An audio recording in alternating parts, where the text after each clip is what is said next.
Wer nicht will, dass die AfD irgendwann das Kanzleramt betritt, muss den Kontrollverlust beenden.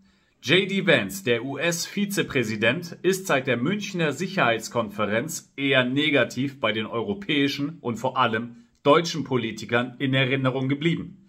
Er kritisierte unter anderem die europäische und deutsche Migrationspolitik und die eingeschränkte Meinungsfreiheit.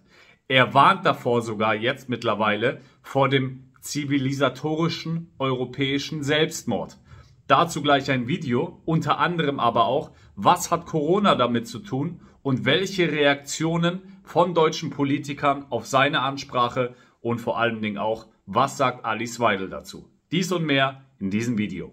Und zum Start in das Video lassen wir den US-Vizepräsident einmal ganz kurz selber sprechen. Ich habe da Untertitel eingefügt. Lese das gerne mit.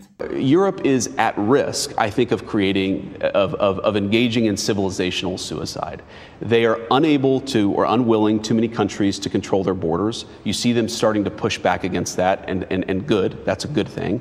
You see them starting to limit the free speech of their own citizens, even as those citizens are protesting against things like the border invasion that got Donald Trump and a number of European leaders elected. So look, I want Europe to thrive. I want them to be an important ally. Part of that is going to be Europe respecting its own people, respecting its own sovereignty, and America can't do that job for them. If you have a country like Germany, where you have another few million immigrants come in from countries that are totally culturally incompatible with Germany, then it doesn't matter what I think about Europe. Germany will have killed itself, and I hope they don't do that because I love Germany and I want Germany to thrive. Harte, aber verständliche Worte meiner Meinung nach, und es grenzt natürlich schon einer ganz krassen Ironie, wenn man glaubt, man kann hier millionenfach Menschen reinholen nach Europa, speziell nach Deutschland, deren Religion, deren Kultur einfach eine ganz andere ist. Und es geht hier gar nicht mal nur um die Religion, sondern eher um diese kulturellen Unterschiede.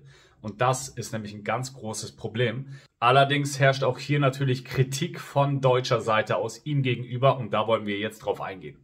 Die scharfe Kritik von US-Vizepräsident J.D. Vance an der Migrationspolitik hierzulande ist in Deutschland auf ein geteiltes Echo gestoßen.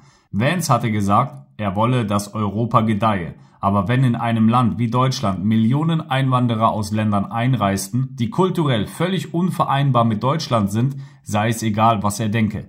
Deutschland wird sich selbst getötet haben. Ich hoffe, dass es das nicht tut, weil ich Deutschland liebe und möchte, dass Deutschland gedeiht. Kommen wir zur ersten Reaktion, denn der SPD-Innenpolitiker Helge Lind wies die Kritik zurück.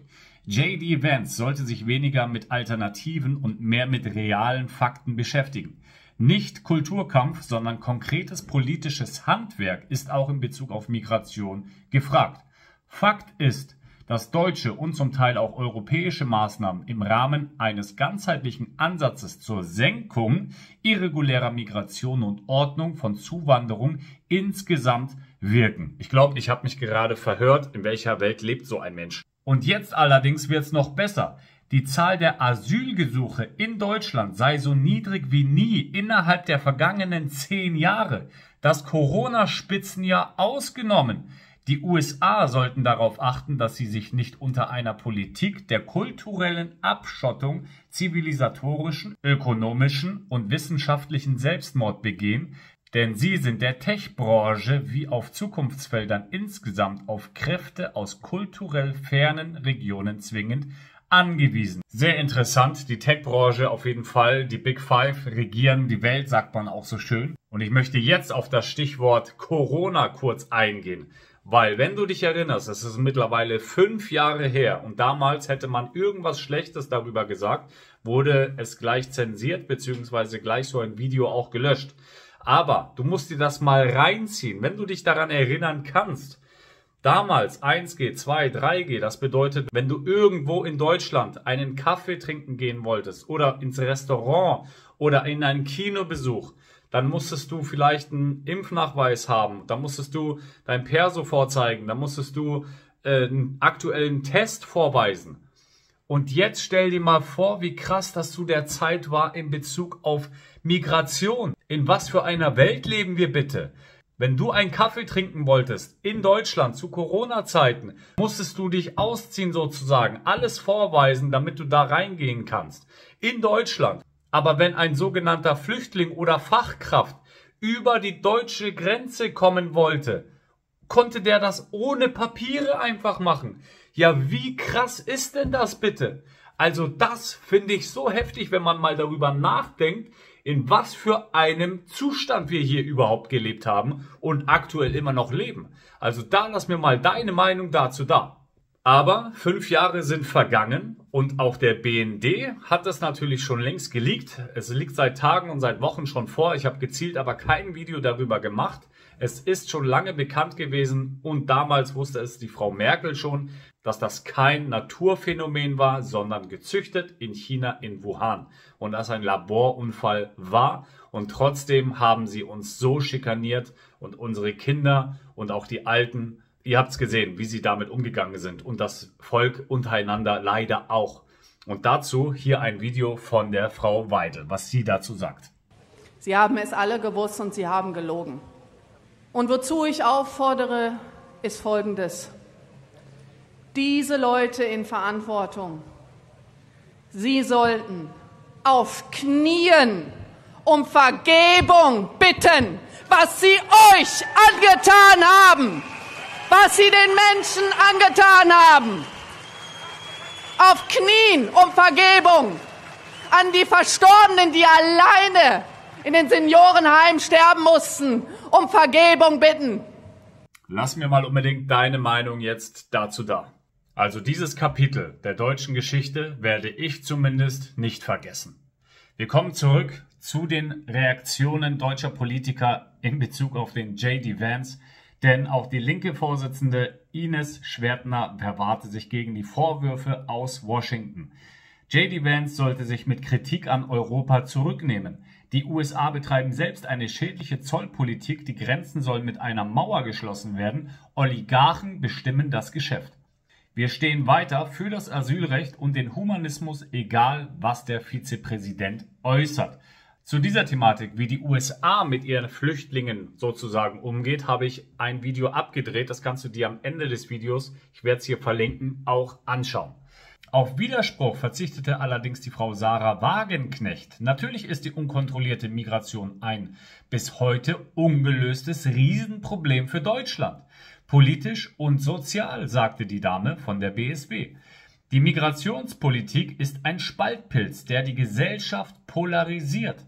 Dass der Staat weiterhin keine Kontrolle darüber habe, wer nach Deutschland komme, lehne auch die große Mehrheit der gut integrierten Zuwanderer ab. Das ist doch völlig normal. Man muss doch wissen, wer ins Land kommt. Das ist genau dasselbe. Du hast eine Wohnung gemietet, du willst jetzt Leute reinholen, dann willst du doch wissen, wer das ist oder nicht. Du lässt doch nicht Hans-Peter einfach bei dir wohnen. Also, wo sind wir denn hier hingekommen? Die Politik, dass faktisch jeder bleiben kann, der es irgendwie nach Deutschland schafft, führt nicht nur zu mehr Kriminalität und Gewalttaten, sondern geht auch vor allem zu Lasten derer, die nicht auf der Sonnenseite des Lebens stehen.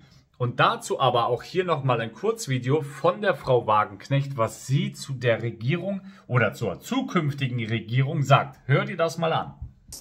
Aber wir haben nicht nur wir bekommen nicht nur die verlogenste Regierung, wir bekommen offensichtlich auch die dilettantischste Regierung, weil es ja auch bemerkenswert ist, ich meine, auch ich gehe davon aus, und das zeigt sich ja auch jetzt bei jeder Schandtat, die in Richtung Kriegsvorbereitung geht, sind die Grünen zwar immer gern dabei, aber dass man den Grünen ein fertiges Paket vor die Tür stellt und die dann einfach Hurra rufen und alles mitmachen, war ja vielleicht doch nicht unbedingt zu erwarten. Lass mir mal deine Meinung dazu da.